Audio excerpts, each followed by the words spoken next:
প্রিয় শিক্ষার্থী বন্ধুরা, আসসালামু আলাইকুম। শিক্ষার্থী বন্ধুরা, তোমরা নিশ্চয়ই সবাই ভালো আছো, সুস্থ আছো এবং নিরাপদে আছো। আমি আয়েশা বেগম আইরিন, সহকারী শিক্ষক, Comilla modern high school, Comilla. শিক্ষার্থী বন্ধুরা, আমি আজ নবম ও দশম শ্রেণীর বাংলাদেশ ও বিশ্ব পরিচয় বিষয়ের ষোড়শ অধ্যায় বাংলাদেশের সামাজিক সমস্যা ও এর প্রতিকার অধ্যায়টি নিয়ে আলোচনা করব। আর আমি এই অধ্যায়েরই সামাজিক নৈরাজ্য ও মূল্যবোধের অবক্ষয় নিয়ে আলোচনা করব। সামাজিক সমস্যা আলোচনা করার আগে আমি সমস্যা কি তা নিয়ে আলোচনা করছি। সমস্যা হলো মানুষের স্বাভাবিক কাজকর্মে যখন বাধার সৃষ্টি করে তখনই তাকে আমরা সমস্যা বলি।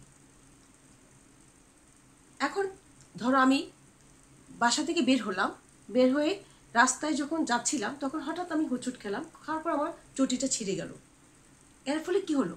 আমার চলার পথে বাধার সৃষ্টি হলো। এটি চলার পথে বাধার সৃষ্টি হওয়ার ফলে কি হলো? আমার কাজকর্মে ব্যাঘাত ঘটলো। এটাই হলো সমস্যা। আর এই যে সমস্যাটা, এটা হলো আমার একান্তই ব্যক্তিগত সমস্যা। আর আজকে আমাদের আলোচনার বিষয়বস্তু হলো বাংলাদেশের সামাজিক সমস্যা এবং এটা আমরা কিভাবে প্রতিরোধ করতে পারবো। এখন সামাজিক সমস্যা কি? সামাজিক সমস্যা হলো মানে সমাজের জন্য ক্ষতিকর ও অসুবিধাজনক অবস্থা বা পরিস্থিতি। সামাজিক সমস্যা হলো সমাজের এমন এক অস্বাভাবিক অবস্থা যা অধিকাংশ লোককে প্রভাবিত করে এবং এই অবস্থা থেকে উত্তরণের জন্য সকলকে একযোগে কাজ করতে হয়। এখন সমাজ ও সামাজিক সমস্যা ঘনিষ্ঠভাবে সম্পর্কিত। সমাজ সৃষ্টির লগ্ন থেকেই সামাজিক সমস্যা ছিল, এখনো আছে। সুতরাং শুধুমাত্র কি হয়েছে, আমাদের সমস্যার ধরনটা আর প্রকৃতিটার পরিবর্তন ঘটেছে। এবং আমাদের বাংলাদেশে বিভিন্ন ধরনের সামাজিক সমস্যা রয়েছে, তার মধ্যে যৌতুক প্রথা, বাল্যবিবাহ, তারপরে হলো নারীর প্রতি সহিংসতা, তারপর সামাজিক নৈরাজ্য, মূল্যবোধের অবক্ষয়, জঙ্গিবাদ এবং আরও অনেক সামাজিক সমস্যা রয়েছে। এখন এই যে অপরিকল্পিত সামাজিক পরিবর্তনের ফলে বিভিন্ন সামাজিক প্রতিষ্ঠানের কার্যকারিতা কিংবা ভূমিকা পালনের ব্যর্থতা হলো সামাজিক সমস্যা সৃষ্টির অন্যতম কারণ। এখন সমাজভেদে সামাজিক সমস্যার রূপ পরিবর্তিত হয়, তাই না? তো এখন এই পর্যায়ে আমরা সামাজিক নৈরাজ্য সম্পর্কে আমরা আলোচনা করব। প্রথমে আমরা সামাজিক নৈরাজ্যের ধারণাটা আলোচনা করছি। এই যে সামাজিক বিশৃঙ্খলাটি কি? এই যে সমাজে প্রচলিত রীতিনীতি, আচরণ, প্রথা প্রভৃতির নিয়ন্ত্রণের ব্যতিক্রমী সামাজিক বিশৃঙ্খলা। আর সামাজিক বিশৃঙ্খলা হতেই সামাজিক সমস্যা সৃষ্টি হয়। আর এই সামাজিক বিশৃঙ্খলা যখন চরম রূপ ধারণ করে, তখনই নৈরাজ্যের সৃষ্টি হয়। এখন এই যে সামাজিক নৈরাজ্য, রাষ্ট্রের শাসন কার্য যখন আর কাজ করে না, শাসন যন্ত্র যখন ব্যক্তি বা গোষ্ঠীর আচরণকে নিয়ন্ত্রণ করতে পারে না, তখনই নৈরাজ্যের সৃষ্টি হয়। আর উদাহরণস্বরূপ ঘুষ, নারী পাচার, তারপরে যৌনাচার, যৌন ব্যাধির প্রাদুর্ভাব, স্বেচ্ছাচার, শিশুশ্রম, তারপরে শিশুদের প্রতি অবহেলা, হত্যা ইত্যাদি। এখন সামাজিক নৈরাজ্যের কারণগুলো হলো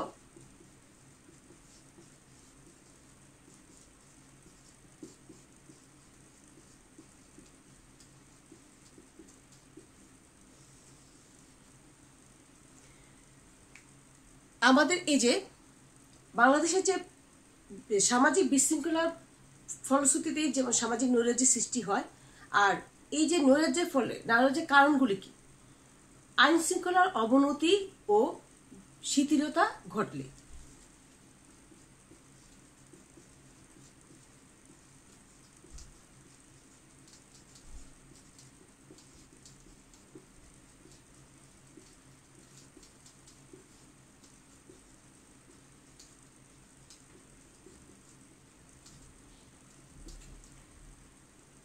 তারপর 2 হলো আইন শৃঙ্খলা রক্ষাকারী প্রতিষ্ঠান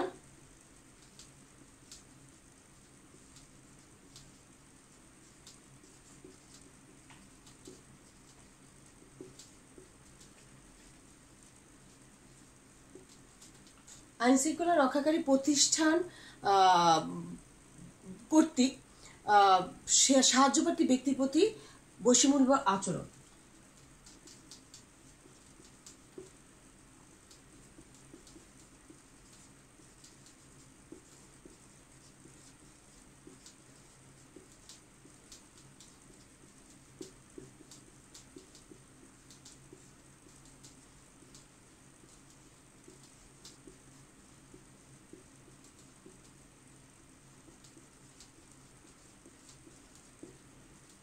তিন নম্বর হলো দুর্নীতি। তারপরে 4 আমরা বলতে পারি সমাজে সংস্কৃতি পরিপন্থী কর্মকাণ্ডের কারণে।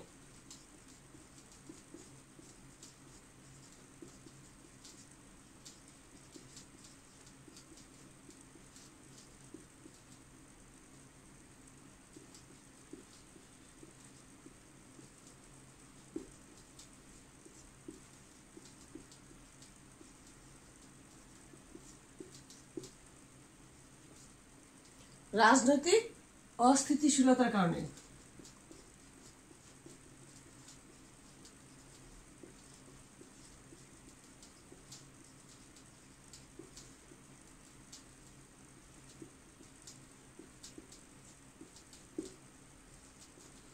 তারপর 5 নম্বর আসছে আমাদের অপসংস্কৃতির অনুপ্রবেশের ফলে।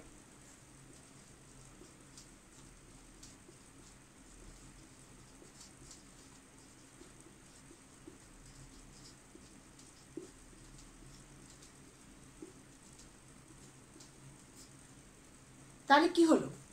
তাহলে আমাদের সামাজিক নৈরাজ্যের প্রথম অনেক কারণ আছে, তার মধ্যে কয়েকটি কারণের কথা আমি উল্লেখ করলাম। এখানে আমি প্রথম যে কারণটা উল্লেখ করেছি সেটা হলো আইন শৃঙ্খলার অবনতি ও স্থিতিশীলতা ঘটলে আমাদের সমাজে নৈরাজ্যের সৃষ্টি হয়। তারপরে আছে আইন শৃঙ্খলা রক্ষাকারী প্রতিষ্ঠান কর্তৃক সাহায্যকারী প্রতিষ্ঠান কর্তৃক বৈষম্যমূলক আচরণ। এখন আইন শৃঙ্খলা রক্ষাকারী যারা রক্ষা করবে তাদের দ্বারা যদি আমরা সাধারণ জনগণ বৈষম্যের শিকার হই, অর্থাৎ তারা যদি অন্যায়ভাবে আমাদেরকে কোনো আমাদেরকে শাস্তি দেয়, তখন সমাজের মধ্যে নৈরাজ্যের সৃষ্টি হয়। তারপর আছে দুর্নীতি। এই যে আমাদের সমাজে এখন দুর্নীতিটা প্রকট আকার ধারণ করেছে। এখন এই দুর্নীতির ফলেই এই যে আমাদের সমাজে বিভিন্ন রকমের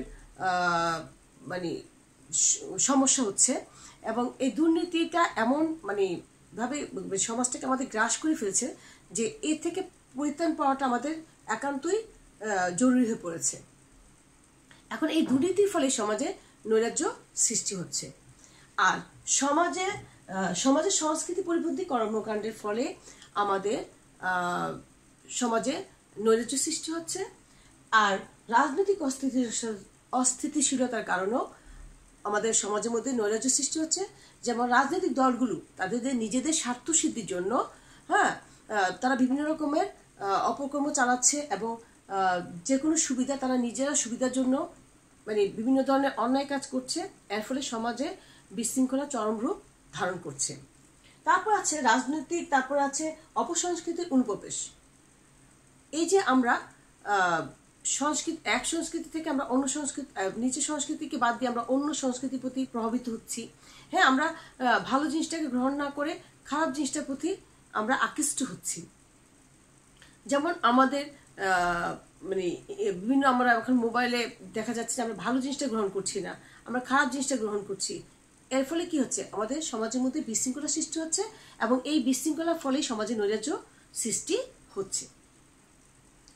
এখন আমরা এই যে সামাজিক নৈরাজ্যের কারণগুলি নিয়ে আলোচনা করলাম। এরপর যে আমরা মূল্যবোধ কি, মূল্যবোধ নিয়ে আমরা আলোচনা করব। এখন মূল্যবোধটা হলো আমাদের এই যে কোনো সমাজের রীতিনীতি, মনোভাব এবং সমাজের অন্যান্য অনুমোদিত আচার আচরণের সমন্বয়ে সামাজিক মূল্যবোধের সৃষ্টি হয়। যেমন বড়দের সম্মান করা, ছোটদের স্নেহ করা, তারপরে বিভিন্ন মানে প্রতিষ্ঠানের প্রতি সম্মান প্রদর্শন করা, রাষ্ট্রের প্রতি সম্মান প্রদর্শন করা, হ্যাঁ। তারপরে আরও আছে, যেমন মানে অতিথির প্রতি সম্মান প্রদর্শন, তারপরে মায়া মমতা প্রভৃতি হলো মূল্যবোধ। আর এই মূল্যবোধগুলি যখন মানে মূল্যবোধগুলি আমরা কি করি, যখন এই মূল্যবোধের অবক্ষয় মানে ঘটে, তখনই সমাজে বিশৃঙ্খলার সৃষ্টি হয়। এখন এই যে এসব মূল্যবোধের অবনতি, সামাজিক মূল্যবোধের অবক্ষয়, এর ফলে সৃষ্টি হয় বিভিন্ন সামাজিক সমস্যা। এই যে এখন মূল্যবোধের যে এই যে পরিবর্তন, শিক্ষা উন্নয়ন, তারপর শিল্পায়ন, নগরায়ন, উপযুক্তির উন্নয়নের ফলে সমাজে কি মূল্যবোধেরও মানে কি হয়, পরিবর্তন ঘটে। এই মূল্যবোধের পরিবর্তন ইতিবাচক হতে পারে এবং নেতিবাচকও হতে পারে। এই ইতিবাচক পরিবর্তনটা হলো সমাজে গ্রহণযোগ্য, আর নেতিবাচক পরিবর্তনটা সমাজ গ্রহণ করে না। এই যে গ্রহণ না করাটা হলো মূল্যবোধের অবক্ষয়। এখন এই যে মূল্যবোধের অবক্ষয়,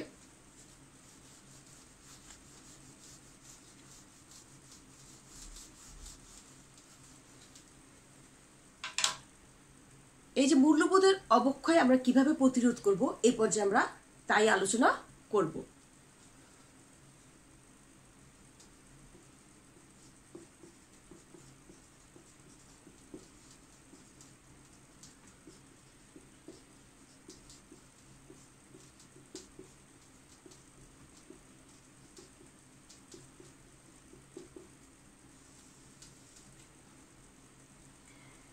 এখন মূল্যবোধের অবক্ষয় মানে আমাদের প্রতিরোধ করতে হলে প্রথমে আমাদের কি করতে হবে, সামাজিক আন্দোলন গড়ে তুলতে হবে।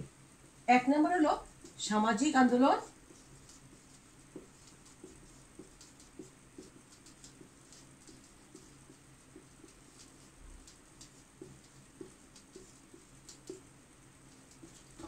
দুই নম্বর হলো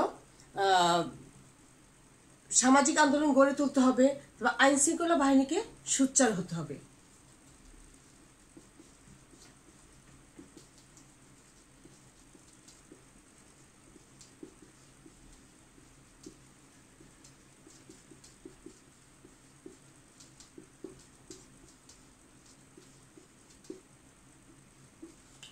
তিন নম্বর হলো অপসংস্কৃতি রোধ করতে হবে।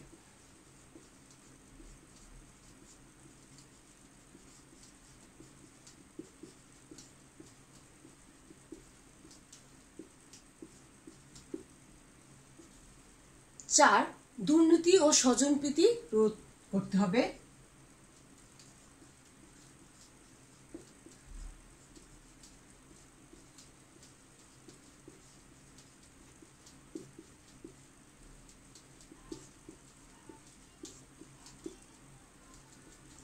পাঁচ হলো ন্যায় বিচার প্রতিষ্ঠা করতে হবে।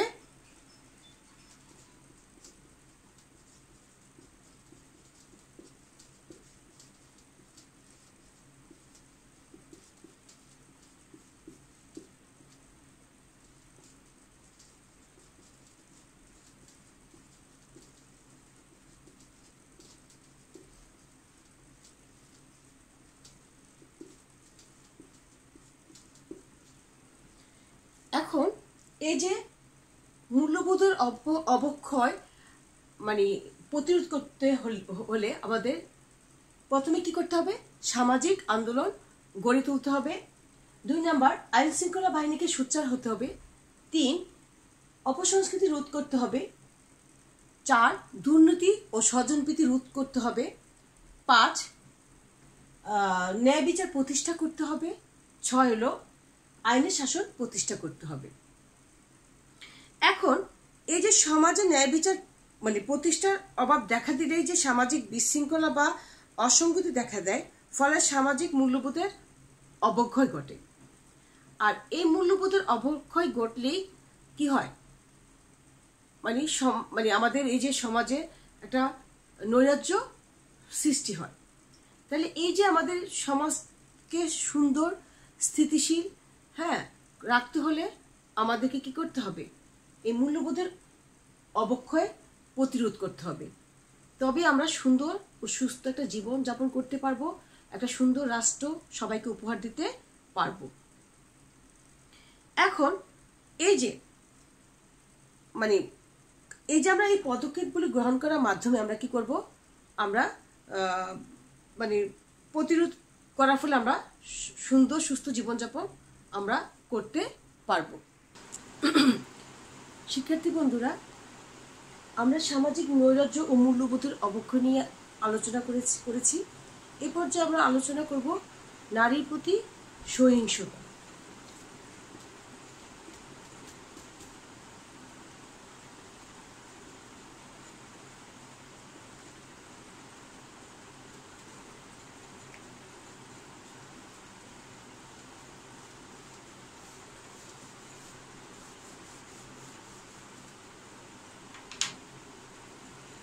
নারীর প্রতি সহিংসতাটা হলো কোনো পুরুষ বা নারী কর্তৃক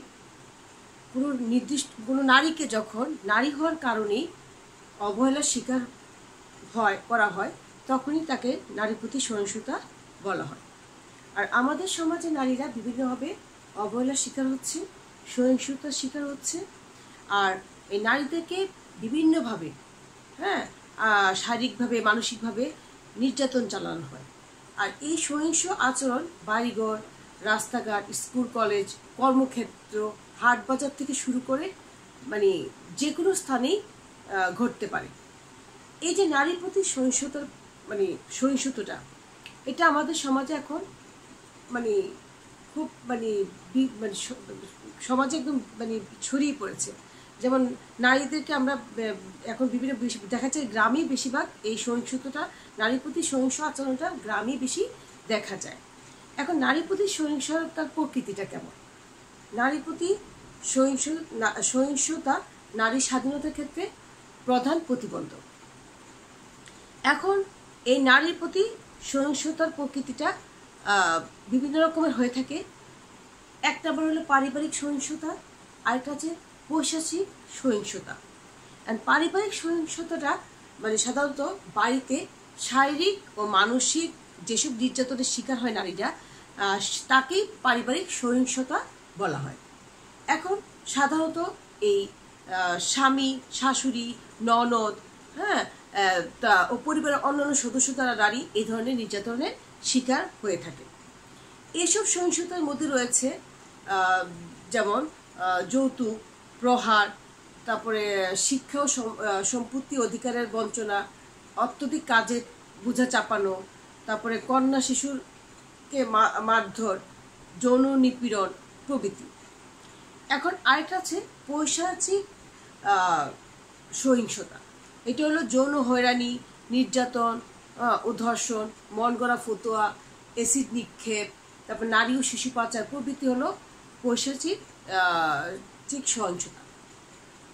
এখন যে যৌন হয়রানিটা, সাম্প্রতিক সময়ে যৌন হয়রানি বাংলাদেশের অন্যতম সামাজিক সমস্যা। এটি নৈতিকতার চরম অবক্ষয়। আর এটি অন্যান্য দেশের মতো এটি মারাত্মকভাবে বাংলাদেশেও গ্রাস করেছে। আমাদের দেশের নারীরা বিভিন্নভাবে যৌন হয়রানির শিকার হচ্ছে। বর্তমানে কিশোরী, তারপরে আবার তরুণী, এমনকি বিবাহিত নারীরাও এই যৌন হয়রানির শিকার হয়ে থাকে। ফতোয়া, গ্রামের সাধারণত গ্রামীণ এলাকায় এই ফতোয়ার মাধ্যমে নারীর প্রতি সহিংসতার ঘটনা ঘটে থাকে। কখনো কখনো গ্রামের প্রভাবশালী ব্যক্তিবর্গরা কি করে, তাদের মন গড়া আইনের মাধ্যমে বিচার কার্য পরিচালনা করেন, যেটা নাকি আমাদের দেশের প্রচলিত আইনের পরিপন্থী। তারপর আছে অ্যাসিড নিক্ষেপ। আর এই অ্যাসিড নিক্ষেপ নারীর প্রতি একটি ভয়াবহ সহিংসতা। বর্তমানে বাংলাদেশে অ্যাসিড নিক্ষেপের ঘটনা খুবই বৃদ্ধি পাচ্ছে। বিশেষ করে এটা কি সাধারণত নারীদের উপরে অ্যাসিড নিক্ষেপের ঘটনাটা অধিক বেশি ঘটে থাকে। তারপর আছে নারী ও শিশু পাচার। নারী ও শিশু পাচার নানাভাবে সহিংসতা শিশুরা পাচার হয়ে নানাভাবে সহিংসতার শিকার হচ্ছে। দক্ষিণ এশিয়ায় নারী ও শিশু পাচার পরিস্থিতি খুবই ভয়াবহ। তবে বর্তমানে আমাদের বাংলাদেশেও প্রচুর নারী ও শিশু পাচার হচ্ছে। এটা অনেক এখন দেখা যাচ্ছে খুব বেশি করে এই ঘটনাটা আমরা শুনে থাকি। এখন এই অনেক সময় এসব পাচারকৃত নারী ও শিশুদের অঙ্গ প্রত্যঙ্গ বিক্রি করা হয়ে থাকে। এখন এই যে নারীর প্রতি যে সহিংস আচরণগুলি করা হচ্ছে, এগুলি কারণগুলি কি? নারীরা বিভিন্ন কারণে সহিংসতার শিকার হচ্ছে। তার মধ্যে মানে অন্যতম কারণ হলো অর্থনৈতিক দুরবস্থা। অর্থনৈতিক দুরবস্থার কারণে কি করে নারীরা মানে আমাদের অর্থনৈতিক দুরবস্থার কারণে নারীরা সহিংসতার শিকার হচ্ছে। অর্থনৈতিক দুরবস্থার কারণে মানে যৌতুকের প্রতি মানুষ আকৃষ্ট হচ্ছে। এর ফলে কি হচ্ছে, নারীরা বিভিন্নভাবে নির্যাতন ভোগ করতে হচ্ছে। হ্যাঁ, এবং এই নির্যাতন যৌতুকের কারণে অনেক নারীকে কি করতে অকালে প্রাণও দিতে হচ্ছে। তারপরে কারণ হচ্ছে, দ্বিতীয় কারণ হলো নারীকে দুর্বল বা অবলা মনে করা। হ্যাঁ, আমাদের দেশে পুরুষরা কি করছে, এখন নারীদেরকে দুর্বল মনে করে এবং অবলা মনে করে। এবং এই যে দুর্বল অবলা মনে, বিশেষ করে সেটা কি হয় গ্রামীণ সমাজেই বেশি দেখা যায়, যদিও এখন শহরেও সেটা আমরা দেখতে পাই। এখন এই যে মেয়েদেরকে তারা পুরুষরা মনে করে যে নারীরা শুধু রান্নাবান্না করবে, কাজ করবে, হ্যাঁ, এর বাইরে তাদের কোনো স্বাধীনতা থাকবে না। এভাবে নারীরা মানে সাংসারিক ক্ষেত্রে বলেন, পারিবারিক ক্ষেত্রে, হ্যাঁ, এমনকি তারা বাবার বাড়িতেও এই ধরনের সহিংসতার শিকার হচ্ছে। তারপরে আছে 3 নাম্বারটা হলো দারিদ্র। হ্যাঁ, দারিদ্রতা হলো নারী সহিংসতার অন্যতম কারণ।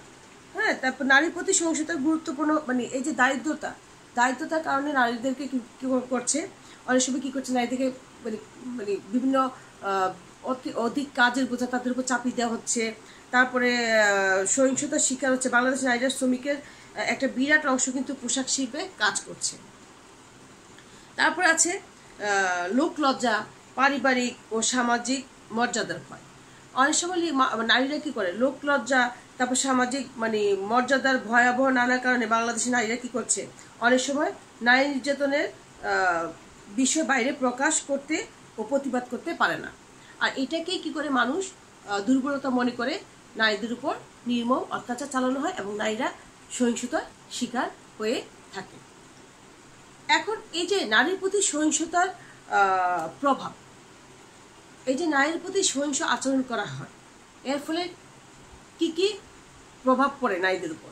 যেমন তারা নিজেদেরকে খুবই কি মনে করে, তারা মানে নারীরা জীবনে সহিংসতার প্রভাব জটিল ও ভয়াবহ। নারীর প্রতি শারীরিক নির্যাতনের কারণে নারীরা নিজেদেরকে অবলা মনে করে, তারা অনেক সময় আত্মহত্যার পথ বেছে নেয়। হ্যাঁ, অনেক সময় তারা কি করে, মানসিকভাবে তারা বিকারগ্রস্ত হয়ে পড়ে। হ্যাঁ, এই যে তাহলে নারীর প্রতি এই যে সহিংসতা আমাদের দেশের অর্থনীতিকেও ক্ষতিগ্রস্ত করছে। তো শিক্ষার্থী বন্ধুরা, আজ আমি তোমাদের বাংলাদেশ সামাজিক সমস্যার পত্রিকার এই অধ্যায়ে বাংলাদেশ সামাজিক নৈরাজ্য, মূল্যবোধ অবক্ষয় এবং নারীর প্রতি সহিংসতা, এই দুটা পার্ট নিয়ে আলোচনা করেছি। আর পরবর্তী ক্লাসে আমি বাকিটুকু নিয়ে আলোচনা করব। তো আমি আশা করবো আমি যতটুকু তোমাদের পড়িয়েছি তোমরা বুঝতে পেরেছো। তো এখান থেকে তোমাদের বিভিন্ন রকম প্রশ্ন আসতে পারে, যেমন সামাজিক নৈরাজ্য বলতে আমরা কি বুঝি, তারপরে মূল্যবোধের অবক্ষয় বলতে কি বুঝি, হ্যাঁ, তারপরে সামাজিক নৈরাজ্যের কারণ আসতে পারে, তারপরে মূল্যবোধের অবক্ষয় মানে প্রতিরোধের উপায়গুলো আসতে পারে। তার মধ্যে আসে নারীর প্রতি সহিংসতা বলতে আমরা কি বুঝি, নারীর প্রতি সহিংসতার কারণগুলি আসতে পারে, তারপরে নারীর প্রতি সহিংসতার প্রভাব আসতে পারে। তাহলে শিক্ষার্থী বন্ধু, আমরা যদি ভালোভাবে মানে এই যে পার্টগুলি যদি আমরা ভালোভাবে পড়ি, আশা করব তোমরা সবাই ভালোভাবে উত্তর দিতে পারবে। তো আজ এই পর্যন্তই। সবাই ভালো থাকবে, ঘরে থাকবে, সুস্থ থাকবে এবং সামনে আমাদের পরীক্ষা। আশা করব তোমরা ভালোভাবে পড়াশোনায় মনোযোগ দিবে। এই পর্যন্তই। আল্লাহ হাফিজ।